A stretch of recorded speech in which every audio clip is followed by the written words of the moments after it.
Hello everybody, my name is Kara, and today I'm here with the Get to Know the Fantasy Reader tag. So the original version of this tag was actually Get to Know the Romance Reader, and that was created by the blogger Bree from Falling for Romance, so I will link her original post down below. And then the person who initiated the Get to Know the Fantasy Reader version was Maddie at the Book Pusher, I will link her down below as well. And finally, the person I first saw this video from was Sam from Thoughts on Tomes.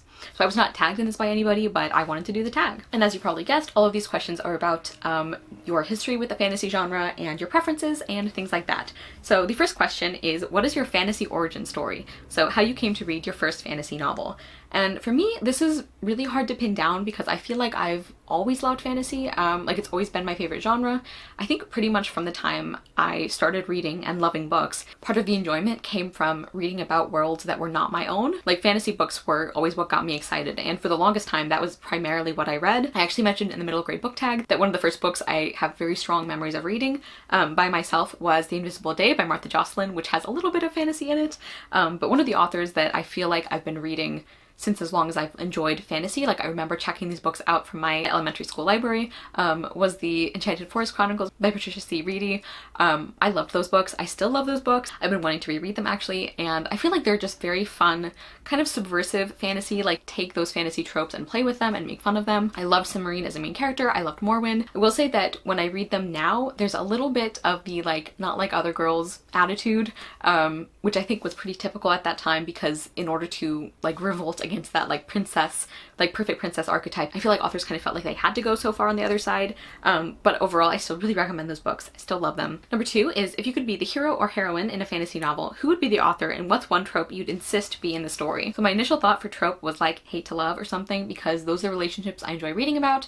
But in all honesty, I think maybe my feelings are a little too like susceptible for me to be able to like handle somebody being mean to me, even if we end up falling in love later. So realistically, that might not work. But actually, I think a variation that might work is if it's like a Much Ado About Nothing kind of hate to love, where like the two people, they still like really respect each other, and like their friction is not caused by them like being like cruel to each other, if that makes sense. Also, I just love the relationship in Much Ado About Nothing. Yeah, I'll be Beatrice and somebody else could be my Benedict, and that would be great. And I think the author I would choose is Megan Spooner. I just feel like she would write that relationship really, really well. I don't know what fantasy elements I would want to be in it. Maybe like an Italian-inspired historical fantasy, because I enjoy reading those. That would be really fun. Or if I chose like a non-romantic trope, I think I would want like knitting or like crafting magic, because that's something I really enjoy reading about, and I also love to knit, so I would love the idea of like getting magic powers from that. And I would pick Rosamund Hodge to be the author who wrote that for me, because I just love her books anyway, and there's a specific scene in Crimson Bound that is kind of with like weaving or like knitting magic that I just really love, so I think she would be great at that. Number 3 is, what is the fantasy you've read this year that you want more people to read? And I actually have the perfect book for this, and I happen to have it next to me because I will be filming a video where I talk about it after this, and that is The Magnolia Sword, A Ballad of Mulan by Sherry Thomas. This book actually came out, was it last year, I think? And I only got around to reading it this year, and I absolutely loved it. I think one of the reasons it maybe didn't get as much hype is because it's a little hard to classify this book, because it is technically a fantasy, but a lot of it reads a lot more like historical fiction, because the martial arts drama genre that the author draws on, that she talks about in the author's note, that genre feels very historical and realistic, except for like the superhumanly talented swordsman. So I think that's maybe one of the reasons why this book didn't get like a big marketing push, but I just loved it. This is definitely a political fantasy, but it's not one that comes at the expense of really emotionally connecting to the characters. Like I loved our main character Mulan. I really loved the love interest character. I just think their development separately and together was done so well. I don't think I've read another Mulan retelling, but this one I just fell in love with. And this is on Voices for the Chinese Representation, and I just think Sherry Thomas did an amazing job of working the original story into her own story. I just think that was done really well, and I am going to do a whole review on this book because I loved it so much, and I have heard nobody talk about it. Number 4 is, what is your favorite fantasy subgenre, and what subgenre have you not read much from? And I think my favorite fantasy subgenre might be retellings, often fairy tale retellings, but not necessarily. Like I said, I just talked about Mulan, that Mulan retelling as being one of my favorite books I've read this year so far. I know a lot of people are kind of getting tired of the retelling trend, but for me, I don't mind it, because there's something so exciting about seeing an author take a story that you already know and still getting you invested in it. Like I love seeing like the things that they change about the story, and I also feel like it's a really great way to find tropes that you like and to find like a whole bunch of stories that play on that trope. Like Beauty and the Beast retellings, for example, are one that I know a lot of people are sick of, and I understand there's a lot of them out there, but I just love them, because I think when that romance trope is done well, It's one of my favorites. It's such a great opportunity for character growth and for relationship development. So when that trope is done well, and not in a like creepy or problematic way, I think it can make a really great element to a story. So I think it's kind of exciting that if you read retellings, it's a way to like seek out things that you love and find more of them. And I also just love like the fairy tale feeling and the way that authors can play off that by making it really dark like the original fairy tales were, or by changing the setting a little bit or things like that. Like I do like contemporary retellings, but generally the ones that I think of as being my favorites are the ones that are in the fantasy genre.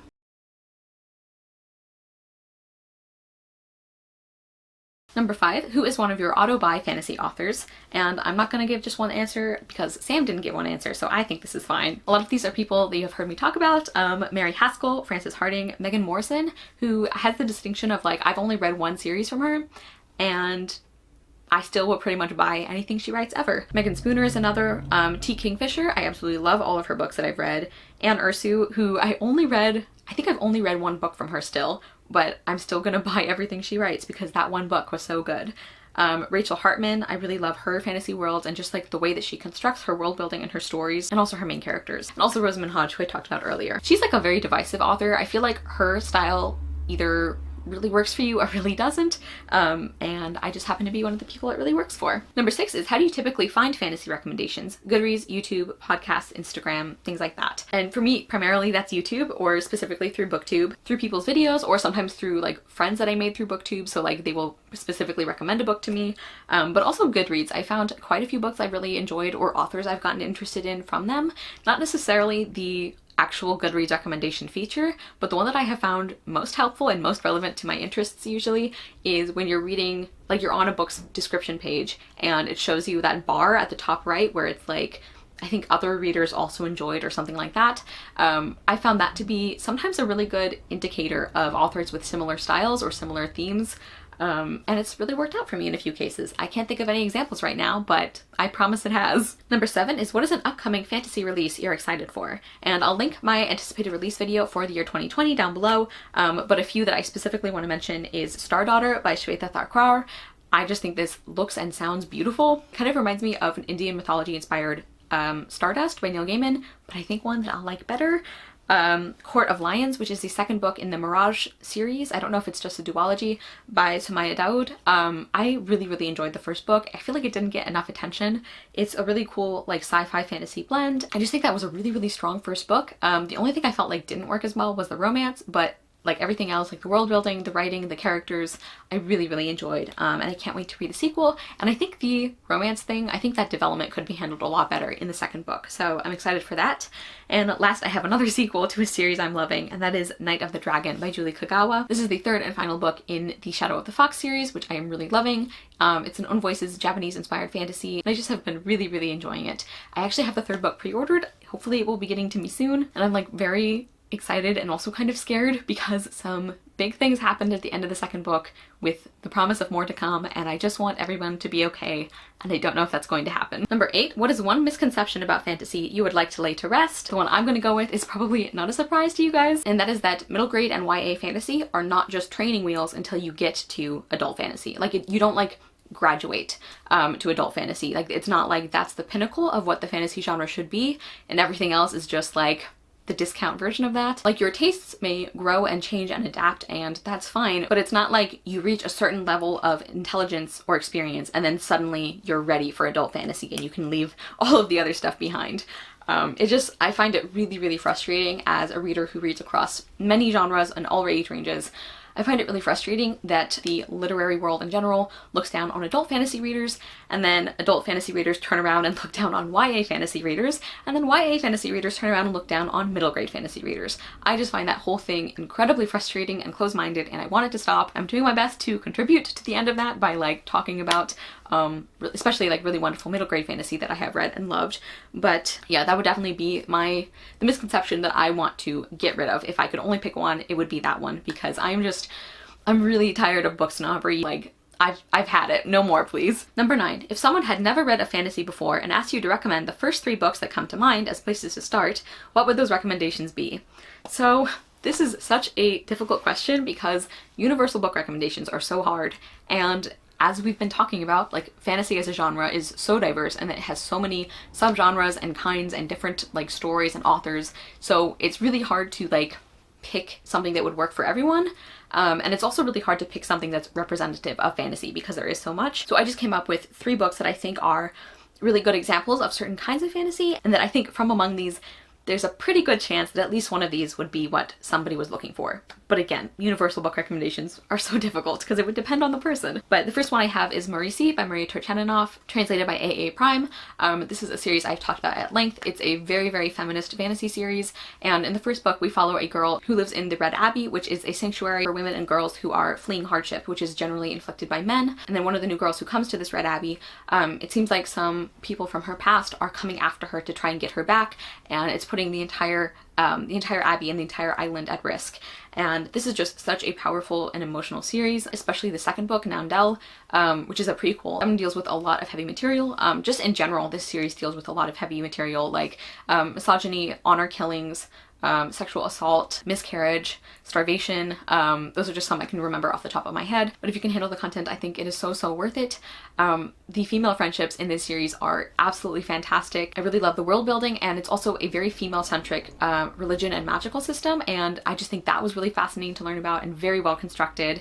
And just like so many things about this book are executed beautifully, and I highly recommend that book and the entire series. Although again, definitely look into content warnings. And my next recommendation is Empire of Sand by Tasha Suri. This is a political fantasy that I think would work for people who don't like political fantasy too, because even though it's a very rich and complex world, it's not overly bogged down in like the court politics, which I think is one of the things that people tend to not enjoy about political fantasy. And our main character Mehera is just wonderful. Also, the central relationship between Mehera and Amun is just absolutely beautiful and just so well developed. And I feel like this is one of those romances where if you are a fan of like enemies to lovers or hate to love, or if you're a fan of like friends or allies to lovers, which are generally two very separate, I think, camps, I feel like if you're a fan of either one of these, you could really enjoy this relationship, because it starts out kind of antagonistic for believable reasons, but it transitions into them being like really relying on each other as allies and friends, and then as something more than that. And just the whole execution of their relationship is so beautiful. And I feel like that's a very important part of the book, while also not taking over the other story elements. Like, there's a lot that this book and the sequel says about racism and colorism and identity and colonization, and this is just a really good example of how fantasy can handle these really important real world issues in a different setting. I just think it does that absolutely beautifully. And my third recommendation is a little bit lighter, and that is Bryony and Roses by T. Kingfisher. This is a Beauty and the Beast retelling, so as I said, that's something I love, so people might not be as into this as I am, but I think this is especially a good book to start with if you're just getting into retellings. Like, I've heard from several people that they're not opposed to trying retellings, but they don't really know where to start. And I feel like this is a really good one to start with because it's pretty short. Again, there's like a significant romance element that is really well developed, so the fantasy elements themselves are not like overwhelming. I feel like this would also be a good starter fantasy book.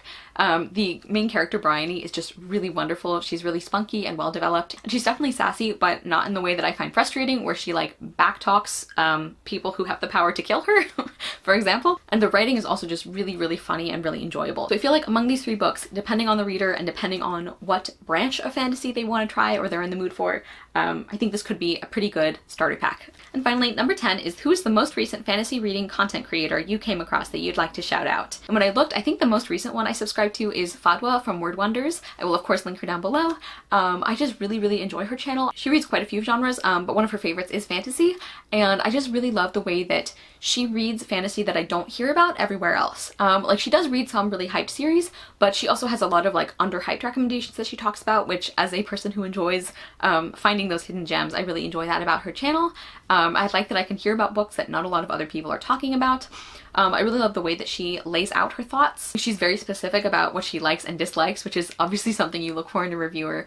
And like I said, she also reads other genres, which I think is kind of funny for this tag, that one of the other primary genres she reads is romance, which I think is appropriate because originally this was the romance reader, get to know the romance reader book tag. Okay everybody, so that was the get to know the fantasy reader book tag. As for who I'm going to tag, I am going to tag Fadwa if you'd like to do this, and anybody else who would like to do this, you don't have to be tagged, just say I tagged you. That's what I did with Sam's video because I just really wanted to answer these questions. Thank you guys so much for watching. I will see you soon with another video, and I hope you love the next book you read. Bye!